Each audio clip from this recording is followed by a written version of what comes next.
Welcome, dear friends. Today we're about to step into an extraordinary story, one filled with powerful emotional debates and deep reflections that touch the heart and challenge the mind.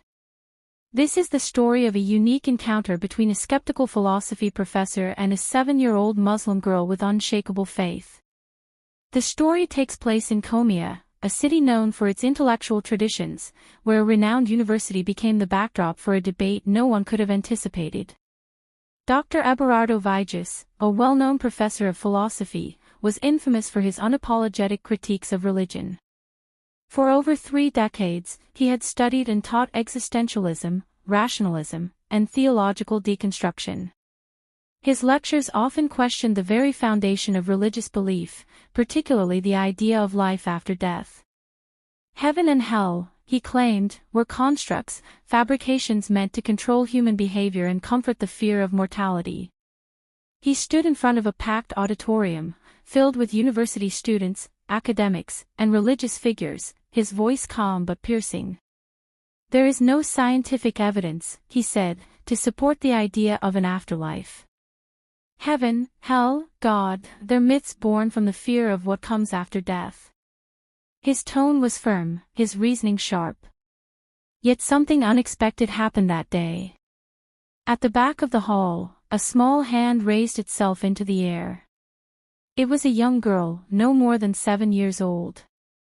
Her name was Melena Rodriguez.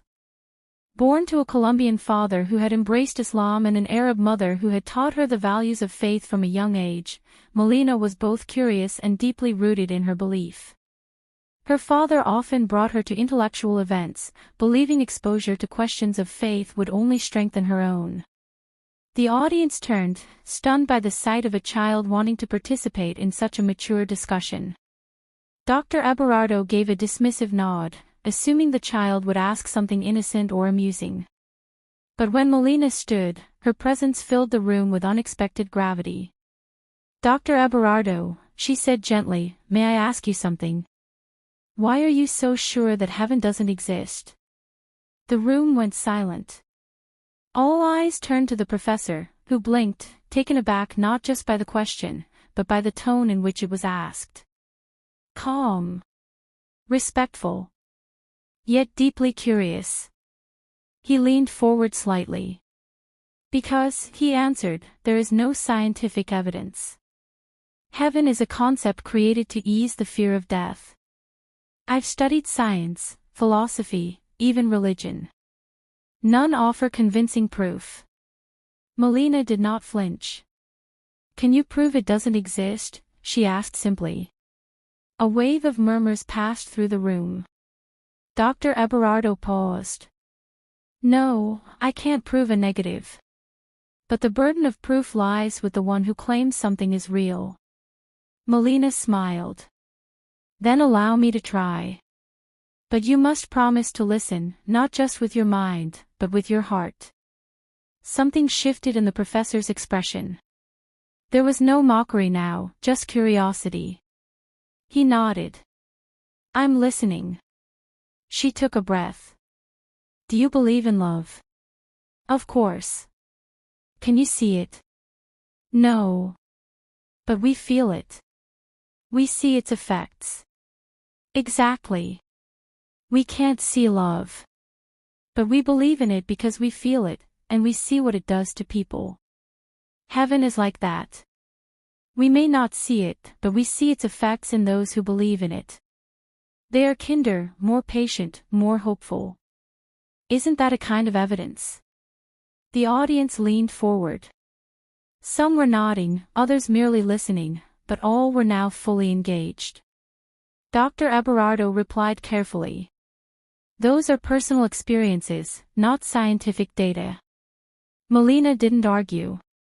She simply asked, "Doctor, have you ever had a dream so real it confused you when you woke up?"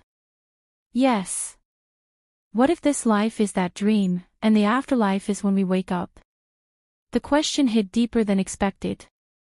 It was not philosophical jargon, not abstract reasoning, but a simple, honest question, a mirror to something deeper. He said nothing. She continued, "You said belief without evidence is dangerous. But not all evidence is material. Do you remember when people didn't believe in germs? They couldn't see them. But they saw people getting sick. They didn't need to see the germs to believe something invisible was causing it. Several students began whispering.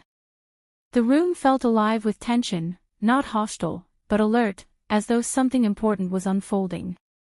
Dr. Eberardo tried to maintain his role.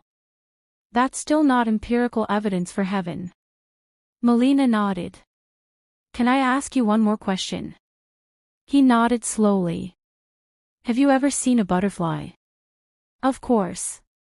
But before it becomes a butterfly, it's just a caterpillar. When it goes into a cocoon, it looks like it dies. But it doesn't. It transforms. What if death is just our cocoon? What if heaven is us becoming butterflies? The room was still. Some audience members were visibly emotional. A young woman dabbed at her eyes with her sleeve. Dr. Eberardo shifted in his seat. Melena looked into his eyes and said, "You asked why we can't see heaven. But maybe we don't see it because we're not ready. Like pigs who wouldn't understand the value of fine food, maybe we're too focused on this world to recognize something as sacred as the next." He sat back. His voice softer now. If what you say is true, then why does God allow people to suffer? Why do children die? Why is there injustice? Melena's voice was gentler now. Doctor, you teach philosophy. You understand tests. Are all students given the same exam? No, he said quietly. Then maybe people are given tests according to their strength. Some are tested more because they can bear more. Maybe pain isn't a punishment, it's a sign of trust. The room grew heavy with silence again. But some never find happiness in this world, he said. And maybe, Melena replied, that's because this isn't the place for the reward. If this is a test, the reward comes after. That's what heaven is. It's the promise after the pain. He looked down. You speak like someone far beyond your years. I only speak from the heart, she replied. A male student stood up. Professor, he said, I used to agree with you. But now, I don't know. She makes sense. And not just to my mind, to something deeper. Dr. Eberardo looked at Melena. But faith without evidence is still dangerous. How do I know it's not false hope? She smiled. Do you believe there's a pilot in a plane, even if you've never seen the cockpit? Yes. Why? Because the plane is flying. And isn't life flying too? Every breath, every sunrise, every heartbeat, it's all flying. We may not see the pilot, but the flight is proof he's there. Tears filled the professor's eyes. For years, he had demanded evidence. Today, a child gave him something more, meaning. He looked around. The room was filled with quiet nods, soft sobs, eyes full of wonder. Some